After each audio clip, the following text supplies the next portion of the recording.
Bismillahirrahmanirrahim. Assalamu alaikum. Hello everyone. I'm Waseem Anwar from Lahore, Pakistan. We are yet again back with an exciting and informative series of interviews with one of the most dynamic lady in ONPASSIVE. You all must have seen her on webinars and events. A lady who possesses ample knowledge and carry vision of bringing a change in the lives of people. She is from USA. We are lucky enough to get her learning and experiences. She is none other than Mrs. Verona Willis-Brown. Ma'am, how are you? I cordially welcome you are here. Namaste, namaste, my brother Waseem. It's so good to be. I am doing great. It is so wonderful to be here. So thank you very much. And we say Assalamu alaikum. In Namaste in India side. So Assalamu alaikum my side. So thank you very much. Thanks you visit my Zoom first time, and on my request you gave me your precious time. Let's start the session. My first question normally is same. Tell me about your country. Are you originally from USA or from another country? So mostly guests we invite and like Charles or Sung from Cameroon, but currently living in USA, and Comfort from Cameroon living in UK, and Michael William from Jamaica, West Indies, but currently living in Canada. So are you from originally from USA? No, actually, I am not originally from USA. I am from the beautiful island of Jamaica, where the sun shines. So the background matches my matches the sun. So I'm from Jamaica. So you're from Michael William place. Michael Williams country, yes. Yes. Great, ma'am. So, ma'am, tell me about your country little bit. We want to know about a little bit about my country. I like to talk, when I talk about my country, I like to talk about my family as well. See, Jamaica is stand for those people, the sunshine. And as you can see, I'm representing the sunshine. I like to represent the sunshine, and everywhere I go, your background matches the sunshine. Jamaica is known for everything. Jamaica is known for record breaking. Jamaicans are known for resilience. Jamaicans are known for people who are go-getters. Jamaica are known for people with high potential. And I myself stand as a Jamaican that says, I am a go-getter. I came from a family where we are go-getters. And let me tell you a little bit about my little Jamaican family. Yes. I came from a family where we were farmers. Oh. I came from the farming background. Good. I came from a community where my family was known as the poorest of the community and the adjacent ones. However, we did not use that to define us. My father was very, very high-minded. He knew how to put God first. My mother was just the same. So we stood in our place as high-minded people where we go for whatever we need, whatever we want to work towards. So we always have the zeal to work towards whatever our goal is. My parents didn't get much of education, so education is very, very dear to me, very, very, very close to my heart, because my parents said, we didn't get it, but I want to make sure that our children got it. So they put us forward. So we all about education in Jamaica. Jamaica is about education. We want to educate the children as well as everyone. And we have a very high zeal for education. So yeah, just that a little bit about my little background in Jamaica. Great, ma'am. Tell me about your family. You told you have a value of family, but not everyone think about this. That's great. So we want to know about your family, ma'am. Yes, my family, like I mentioned, my family were farmers. I came from the farmers background. Okay. I came from a very huge family. I'm all the way on the bottom of the list. So I came from a very huge family. So I knew what it is to depend on my parents as well as my siblings. Okay. We work hard. We work hard. We put on every effort to stay together. We're all about togetherness. We're all about loving each other. We're all about celebrating each other. And I learned something early or late in life, must say. Because we were known as the poorest family in the entire community, I learned to find what to define kindness in my poorness. See, when you're poor, we let it be our mindset and we wallow in poor. But I learned how to be kind being poor. I remember as a little girl, as my mother would prepare breakfast, she would prepare for a lot of children, a lot. And while she would prepare for a lot of children, I remember I would take a little bit of my breakfast and tuck it in my pocket or tuck it in my school bag. And then I would just run off to school and I would share it with the children in my class. I would share that breakfast with someone who didn't have. I would share it so much that my class became the sharing class because everyone started to see what was happening from my little gesture of shared my breakfast. And as we continue to share, another student catch on and they start bringing a little bit of their breakfast and we start sharing. So I learned to define kindness very early. I learned how to exercise kindness very, very early. See, my mother never made it past the 4th grade in school. She only had a 4th grade education, but she was very wise. She knew how to take care of her family. She knew how to love us. And sometimes I think she defined love with the way she fed us with food. She was a cook. She was a seamstress. She was a community lady. She was a community mother. Her heart was for the community. She would take in other children in her home in as much as she had her own children. Let me just say, it was a family of 12. My mother had 12 children to raise, yet her heart got expanded to take in other children in the community. So she was loving. She had a place for the children who suffered. And my dad, he was a strong man. He worked hard, but he only had a 6th grade education. 6th grade. So if you look at a 6th grader right now, a child that's in the 6th grade, they're still a baby. But he was pulled out of 6th grade by his father to work on the land to be a farmer. That did not deter him. As he grew up into a young man and became a husband and father, he knew he was not going to pull his children away from school to be on the land. But he was going to pour into his children to let them know education is the key. And my father once told me, once you have education, no one can take it away from you. Proper education is where you will go further in life, as well as respect. And the more education you get, that don't really define you. It's the respect that you have. So we learn to have respect for the elders, the community, as well as ourselves. We stand as a family to know what respect is. We define respect as a family. So anywhere we turn, we exercise the same thing. Wow, wow, wonderful, wonderful, ma'am. Excellent. Happy to know about your family. You have a good heart, you have good thinking. Ma'am, would you like to introduce yourself? Where have you been working throughout these years? What is your expertise? Or you are housewife? Well, let me introduce myself. I like to introduce myself a little bit to say I'm an inspirational speaker, I'm a blogger, a mother, youth mentor, podcaster, show host, 2-time published author.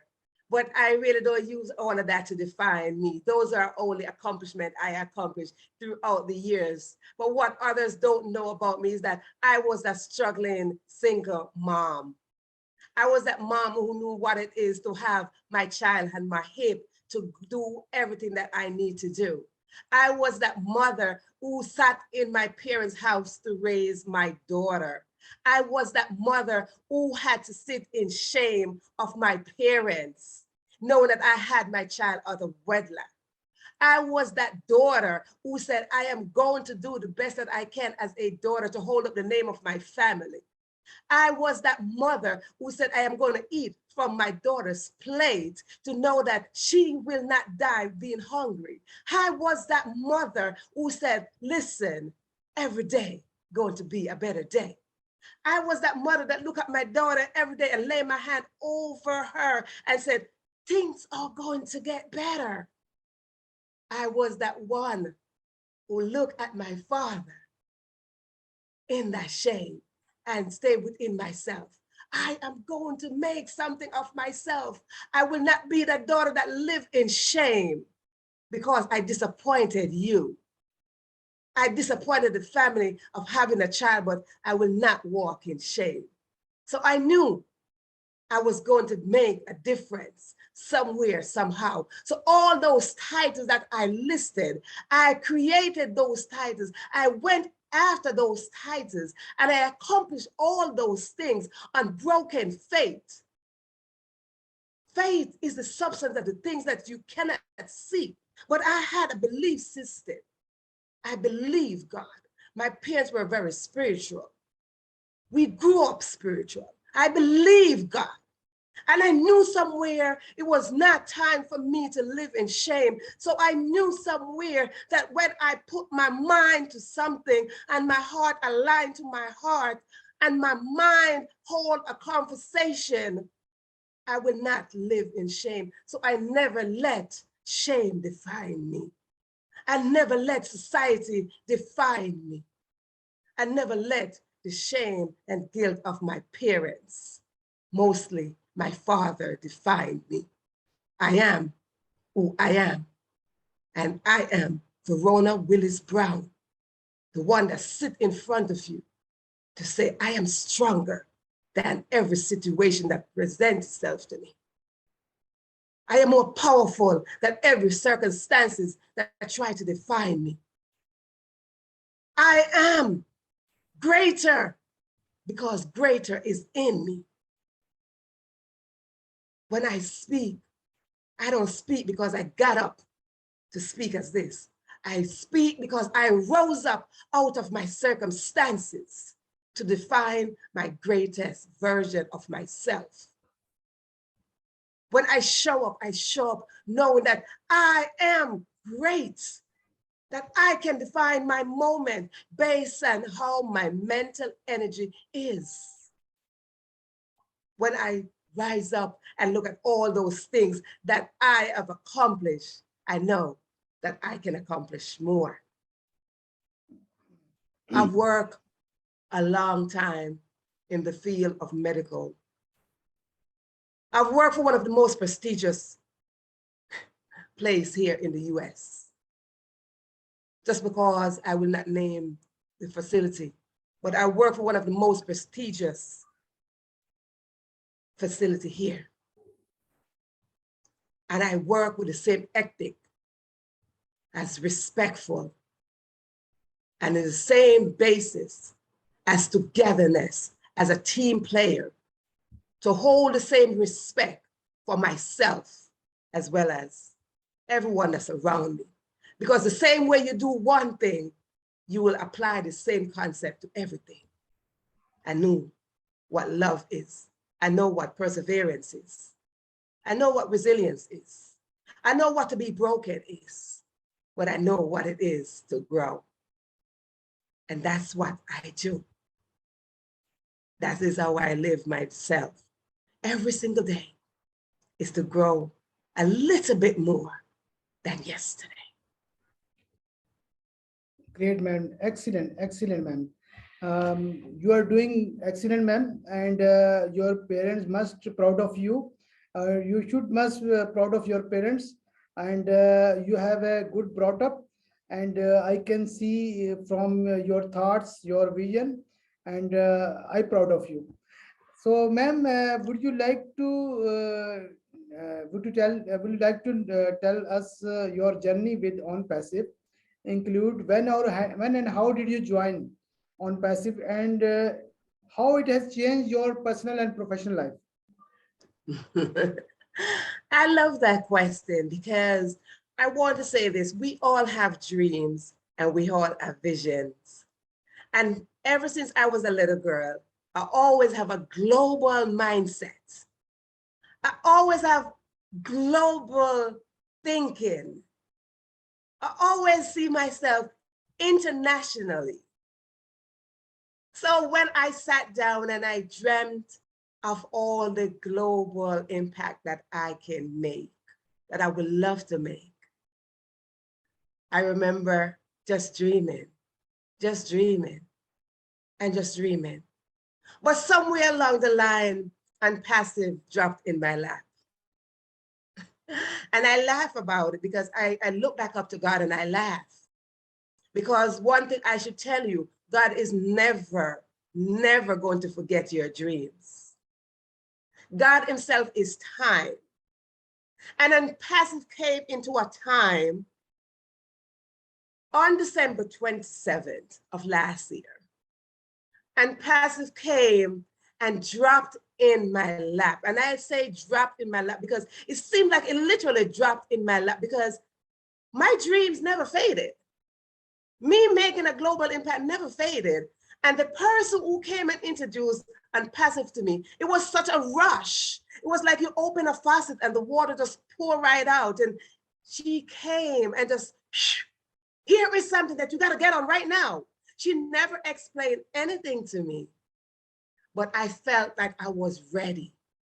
And I felt I was prepared for that big rush that she presented to me. I had the dream ready. My dream was like a vessel ready for the outpouring. So when she put ONPASSIVE in my lap, all I had to say, thank you, and smile, because I knew where my vessel was. My vessel was already in place. So December 27th of 2021 was my moment to say, God still answers prayer.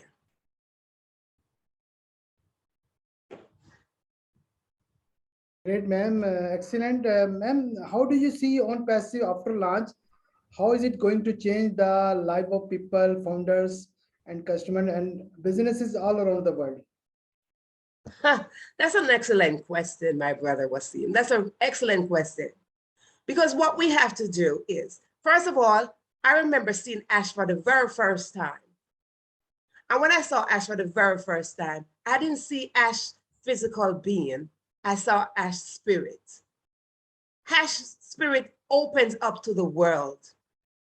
And there's always a chosen person at a time of disruption. The world went into a place of disruption, and we're still going through this disruption. And ONPASSIVE came in, and ONPASSIVE says, I'm coming with an open heart. And globally, we as a people got to set our heart into a place as a vessel.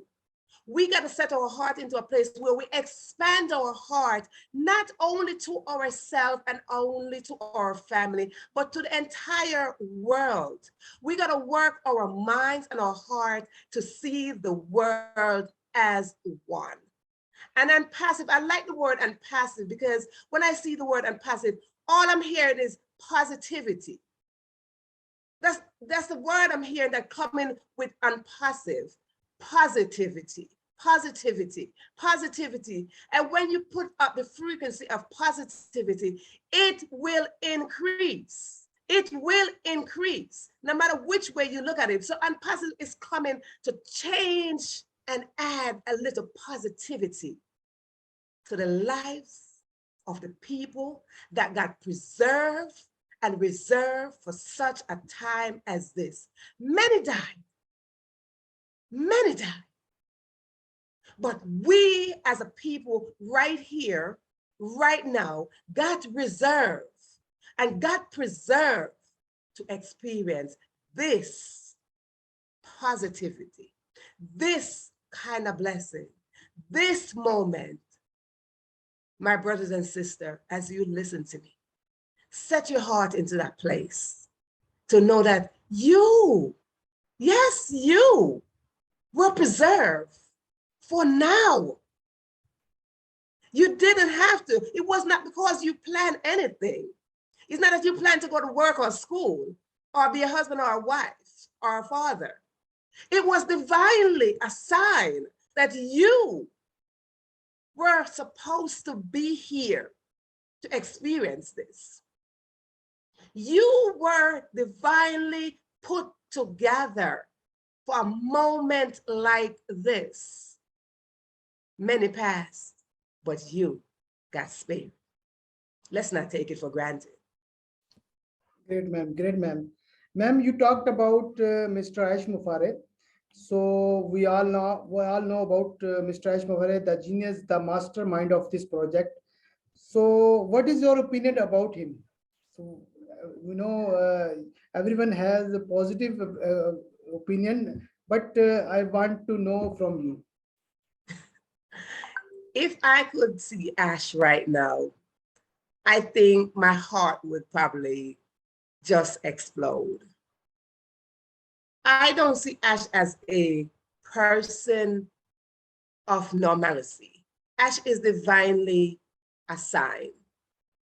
I see Ash into a place of a chosen vessel. And Ash is a person of obedience.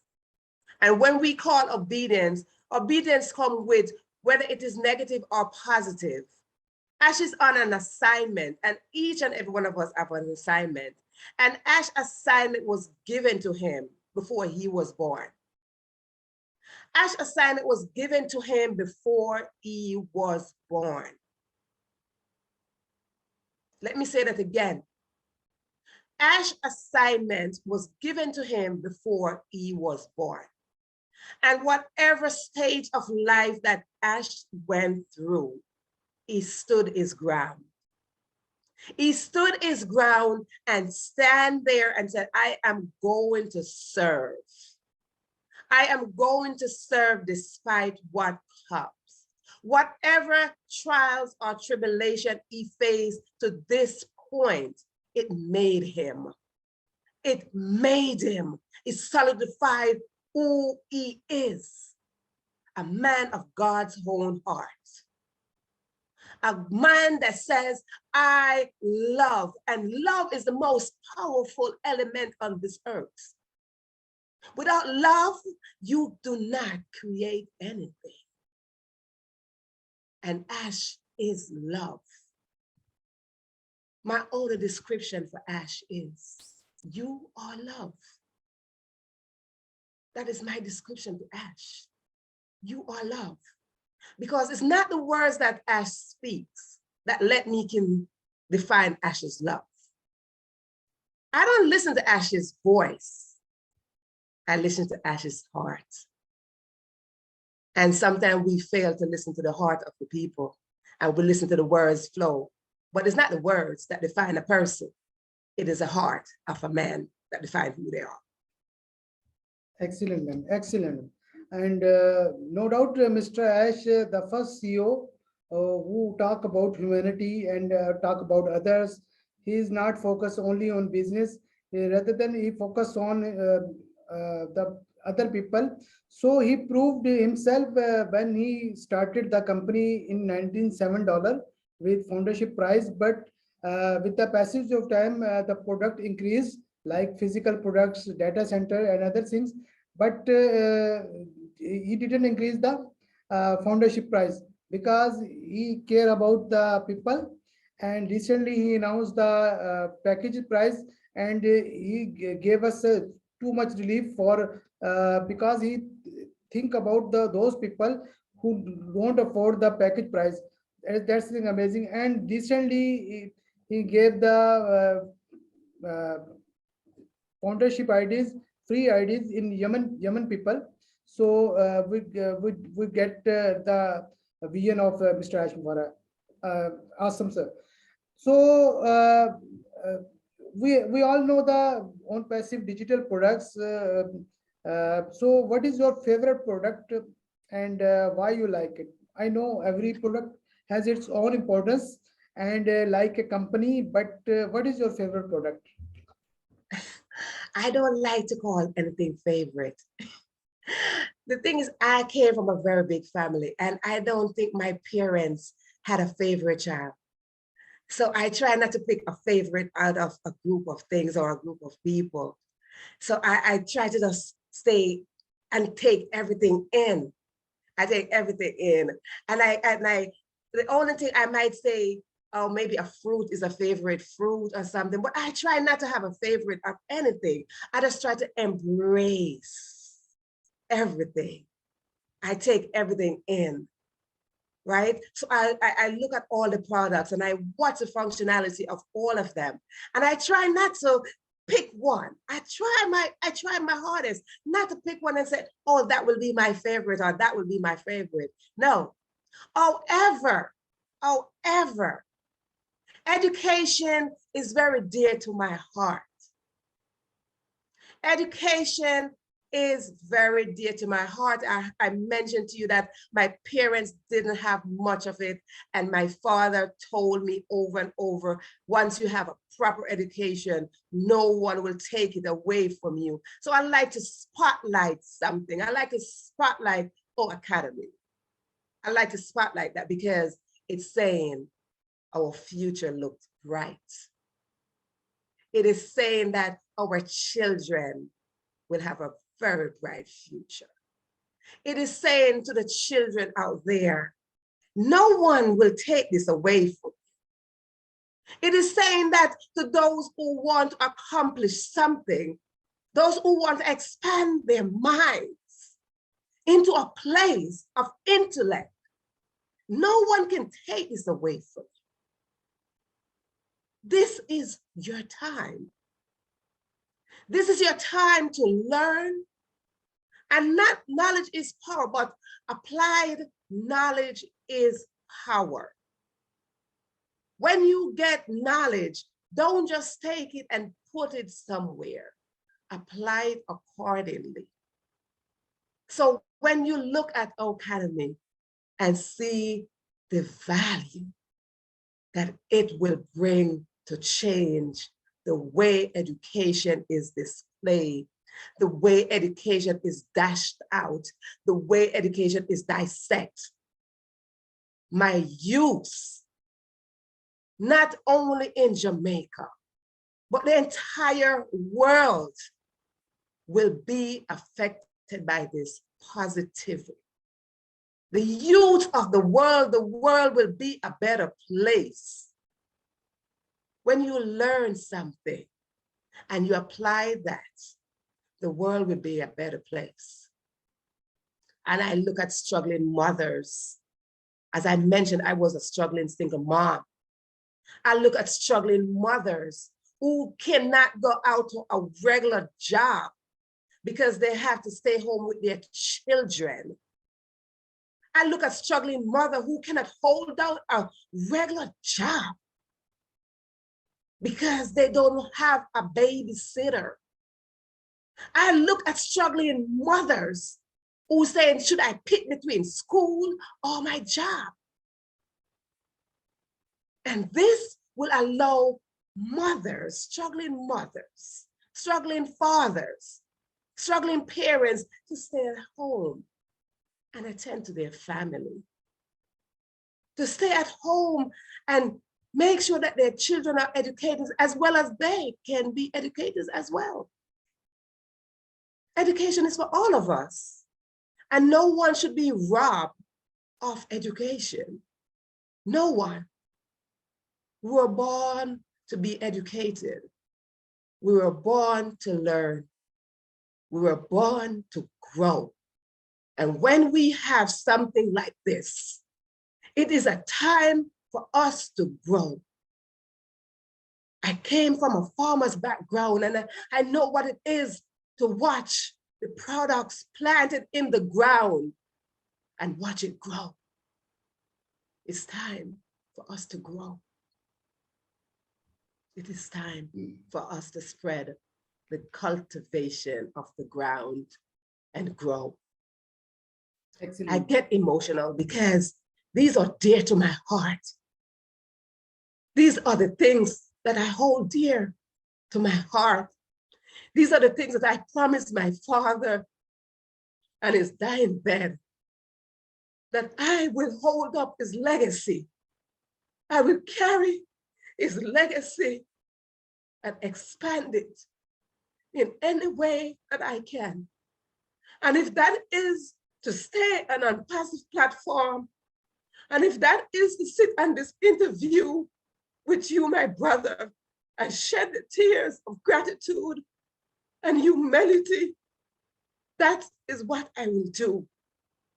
Because I vow to my father, while he took his last breath, that I, Verona Willis-Brown, will carry out his legacy with every breath that I get. I will carry out his name to make sure that a child will go to school, will have a proper education. So when ONPASSIVE came here, ONPASSIVE is an answer to my prayer, to the vow that I made to my dying father. Excellent, ma'am. Excellent, ma'am. You see the things in positive aspect. I notice, and these things reflect on your answer, and I'm proud of you. I'm proud of you. So thank you very much. Thank you very much. Thanks, you gave me time. I love your answers and your way to express your feelings and your answer. I love it. Thank you, ma'am. Ma'am, we go to the next questions.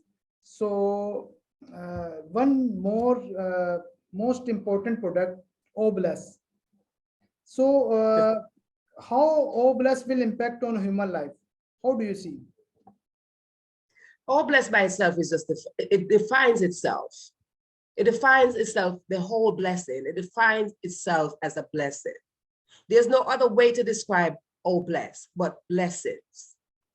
Just the word itself, blessing, that is attached to it, is an overflow of blessing. It's an overflow on the land. So many people in different areas right now seeking financial blessing. They're seeking help in everywhere. If I mention money, everyone will smile with money. If I mention the word money, everyone will smile with it. So when you take OBLESS, I said, I want to bless you. That by itself defines every moment of somebody else's life. Because right now, someone might say, can you please give me $20? Can you please give me $1? Can you please give me something? And when you look and say you will have an abundance, I believe in abundance. I believe in abundance loving. I believe in abundance forgiveness. I believe in abundance peace. I believe in abundance joy. I believe in abundance. And OBLESS is an overflow of blessing, and that is abundance. When you serve from the abundance, that itself defines what love is. That is defined blessing. That is what defines love. So when you take OBLESS in your hand and said, open up your hand and pour out on the land, you are replenishing the land. You are fertilizing the land. You are cultivating the land. You are making the land prosperous. You are causing things to rise up. You are causing things to grow.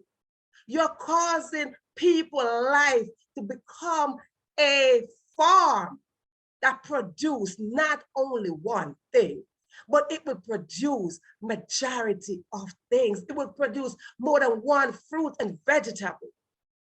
OBLESS is saying, I am giving you an overflow of blessing on the land. And my only word for OBLESS is replenishing. Replenishing. That's what OBLESS stands for. It is replenishing the land. Right now, if someone called me and from Jamaica and said, please send me $20.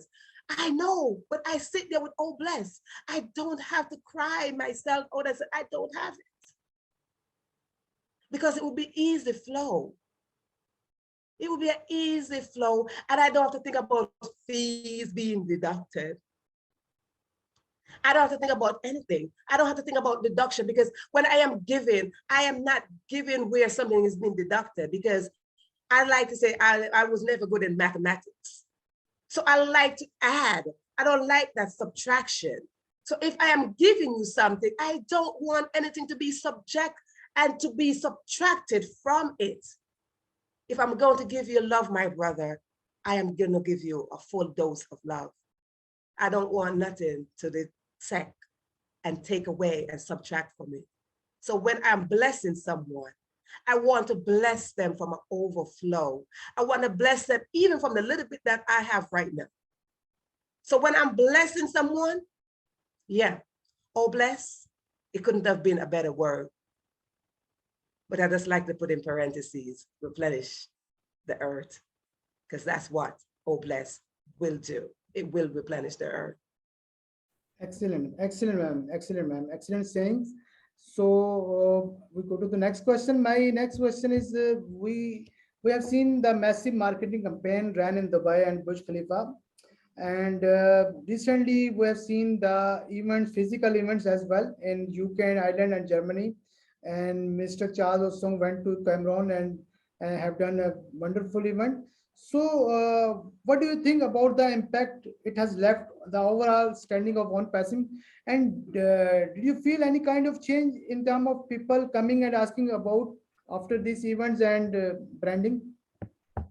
Yes, I've watched all those events. And there's an impact upon the world. It's called a shifting. And there's a shifting going on right now. And it is shaking the ground of our minds. Nowhere, no how, if anyone have experienced or attended, whether the Burj Khalifa, the Dubai, UK, Germany, no matter which event any one of us attended, you can never be the same. There's no way your mind should be in the same level before you saw all of those events. Because there's a disruption that's happening in the atmosphere. And once there's a disruption, you cannot be the same. And if you think about earthquake, you see, we have hurricane and earthquake and tornadoes and all these social stuff.